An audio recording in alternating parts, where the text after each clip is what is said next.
माफी इस वास्ते मांगना, चाहे तेली ने, बट ने, कश्मीरी ने, राजे ने, राजपूत ने, अराई बरादरी, माफी मांगना सारिਆਂ ਦੇ ਕੋਲੋਂ ਕਿ ਜੀ ਇਹਨੂੰ ਕਹਿੰਦੇ ਨੇ ਆ ਬੈਲ ਮੁਝੇ ਮਾਰ। ਪੰਜਾਬੀ ਦੀ ਮਿਸਾਲ। ਇਹ ਘੁੰਮਣ ਸਾਹਿਬ ਨਾਲ ਵੀ ਅੱਜ ਕੱਲ ਇਹ ਕੁਝ ਹੀ ਹੋ ਰਿਹਾ ਹੈ।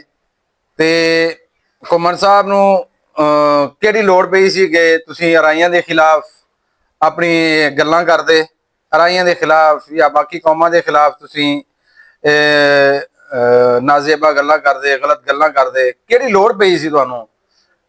ਤੇ ਉਹ ਸਭ ਤੋਂ ਵੱਡਾ ਮੁਜਰਮ ਤੇ ਉਹ ਬੰਦਾ ਜਿਹਨੇ ਤੁਹਾਡਾ ਇੰਟਰਵਿਊ ਕੀਤਾ, ਉਹਨੂੰ ਦੁਨੀਆ ਤੇ ਸਿਰਫ ਇੱਕ ਇਹੀ ਮੌਜੂ ਮਿਲਿਆ ਕਿ ਜੀ ਤੁਸੀਂ ਕੌਮਾਂ ਦੇ ਬਾਰੇ ਪੁੱਛੋ ਕਿ ਕਿਹੜੀ ਕੌਮ ਕਿੱਦਾਂ ਦੀ ਆ, ਕਿਹੜੀ ਕੌਮ ਕਿੱਦਾਂ ਦੀ ਆ। ਜਾਂਦੀ ਕਰੋ ਯਾਰ। ਪਾਕਿਸਤਾਨ 'ਚ ਮਹਿੰਗਾਈ ਦਾ ਮਸਲਾ, ਬੇਰੁਜ਼ਗਾਰੀ ਦਾ ਮਸਲਾ, ਮੈਡੀਸਨ ਦਾ ਮਸਲਾ, ਹਰ ਚੀਜ਼ ਦੇ ਮਸਲੇ, ਉਹ ਤੁਸੀਂ ਕਿੱਥੋਂ ਆਏ ਹੋ? ਸਿਰਫ ਕੌਮਾਂ ਦੀਆਂ ਗੱਲਾਂ ਕਰਦੇ ਹੋ।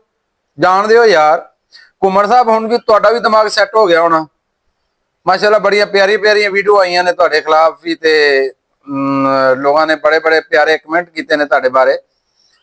ਤੇ ਮੇਰਾ ਨਹੀਂ ਖਿਆਲ ਕਿ ਦੁਬਾਰਾ ਤੁਸੀਂ ਅਰਾਈਆਂ ਦੇ ਕੀ, ਤੁਸੀਂ ਬਲਕਿ ਕਿਸੇ ਕੌਮ ਦੇ ਖਿਲਾਫ ਵੀ ਨਹੀਂ ਬਣਾਓਗੇ ਵੀਡੀਓ। ਉਹ ਤੁਹਾਡੇ ਤੋਂ ਪਹਿਲੇ ਵੀ ਇੱਕ ਆਇਆ ਸੀ ਬਾਬਾ, ਉਹ ਬਜ਼ੁਰਗ ਆਦਮੀ ਸੀਗਾ, ਉਹਨੂੰ ਇਸ ਉਮਰ ਦੇ ਵਿੱਚ ਅੱਲਾ ਤੌਬਾ ਕਰਨੀ ਚਾਹੀਦੀ ਸੀ, ਤਸਬੀਹ ਕਰਨੀ ਚਾਹੀਦੀ ਸੀ। ਉਹ ਵੀ ਸੈਯਦਾਂ ਦੇ ਖਿਲਾਫ, ਅਰਾਈਆਂ ਦੇ ਖਿਲਾਫ। ਉਹ ਜਾਣਦੇ ਹੋ ਯਾਰ ਕਿਹੜੇ ਕੰਮ ਨੂੰ ਪੈ ਗਏ ਹੋ ਪਾਕਿਸਤਾਨੀਓ?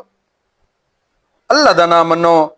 ਅਸੀਂ ਇੰਡੀਆ ਨਾਲ ਲੜਨੇ ਨੂੰ ਫਿਰਦੇ ਆ, ਉਹ ਤੁਸੀਂ ਸਾਨੂੰ ਇੱਥੇ ਆਪਸ 'ਚ ਲੜਾਈ ਫਿਰਦੇ ਹੋ। ਉਹ ਕਿੱਥੋਂ ਆਉਂਦੇ ਹੋ ਤੁਸੀਂ ਲੋਕ ਯਾਰ? ਉਹ ਜਾਂਦੀ ਕਰੋ ਯਾਰ।